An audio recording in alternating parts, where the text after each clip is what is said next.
Mano bueno purcatus.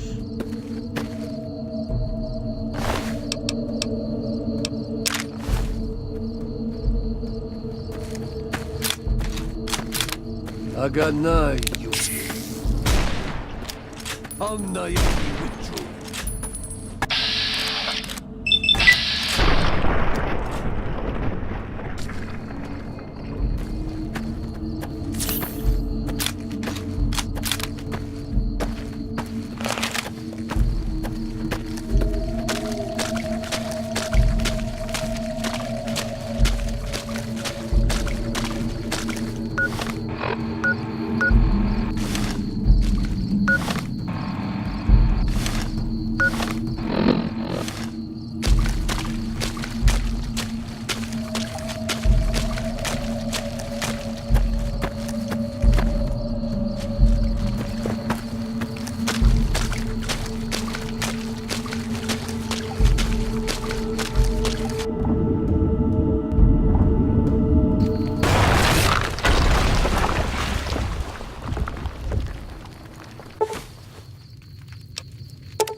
warned you at Syracuse, and you persisted. You took advantage of us at New Canaan to drive us out, and like the dogs of Caesar you are, you followed us to Zion. And now you stand on holy ground, a temple to God's glory on earth. The only use for an animal in our temple is sacrifice. Kale wachane conserva o. You understand me, don't you? Don't you? Outman. Kunaman mad. He killed all white legs. You talk. You stop!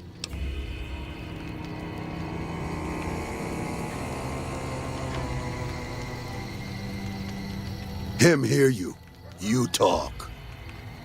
Don't listen to this thing. His cries are those of a mad beast caught in a thicket.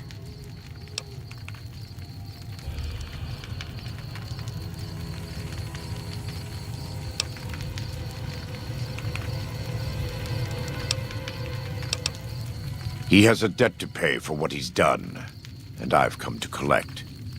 And so he's chosen to cower in the water like a dumb animal. I want to take from them what they took from me, from my family.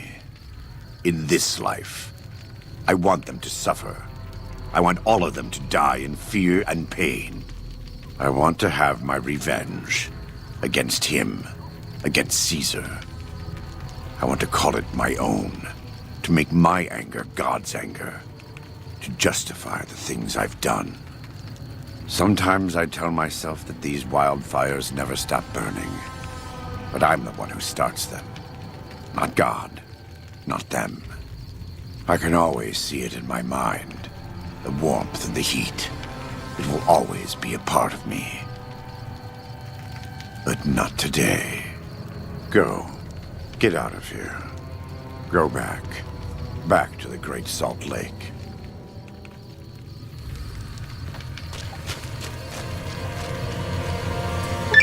That's it.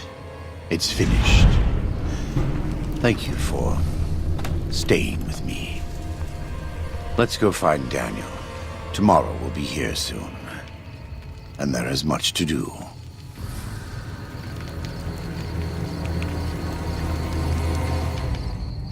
And so it was that the conflict between the New Canaanites and the Whitelegs was finally resolved. The courier's involvement had tipped the scale, shifting the fragile balance of power. Demoralized by the dead horse and Sorrow's attack the courier and Joshua Graham led against them, the Whitelegs retreated to Great Salt Lake. Their days were numbered. Word soon reached the 80s tribe that the Whitelegs' spirit was broken. Their war chief a dim shadow of his former self. By year's end, the 80s would overrun the Whitelegs' camps, scattering the tribe to the winds and claiming the Great Salt Lake for its own. The Sorrows fought beside Joshua Graham and the dead horses, eradicating the threat the Whitelegs posed to Zion. Seeing the courier convince Joshua Graham to spare salt upon wounds, the Sorrows learned that retribution could be tempered by mercy. Though he despaired at the Sorrows' loss of innocence, Daniel took some small consolation in the courier's lesson and prayed it would take root. Having helped eradicate the Whitelegs from Zion, the dead horses returned to Dead Horse Point in triumph. They remained neutral toward the Sorrows, but as years went on, there were periods of competitive friction, even violence between the tribes. The New Canaanites, Daniel especially, intervened regularly as mediators, but found it difficult to reconcile the tribe's conflicts. The defeat of the Whitelegs in Zion marked a turning point in the fortunes of the Happy Trails Caravan Company. Every 2 months, the caravan met with the New Canaanites in Zion Valley to trade. Happy Trails soon returned to prosperity. The vigilance of the Sorrows and dead horses in defending southwestern Utah, initially startling to Happy Trails caravans, soon proved a blessing. The tribes united against the 80s, driving them back from Highway 50 and thus opening yet another trading route for Happy Trails caravans. The threat of the Whitelegs ended. Joshua Graham helped the Sorrows and Dead Horses tend to their fallen comrades and secure Zion. The courier's words had stayed Joshua's wrath in his darkest hour, and in sparing salt upon wounds, he was changed. While he continued to advocate militant opposition to the enemies of New Canaan, he sometimes showed quarter to those who crossed his family. Eventually, this new spirit would diminish the myth of the burned man in distant lands. A small price for the peace it brought to Joshua Graham. For years after the defeat of the Whitelegs, Daniel did his best to minister to the Sorrows' spiritual needs. Try as he might, he could not hold back the tribe's increasing militancy and reverence of Joshua Graham. Demoralized, he returned to his family in Dead Horse Point. His failures haunted him for the rest of his days.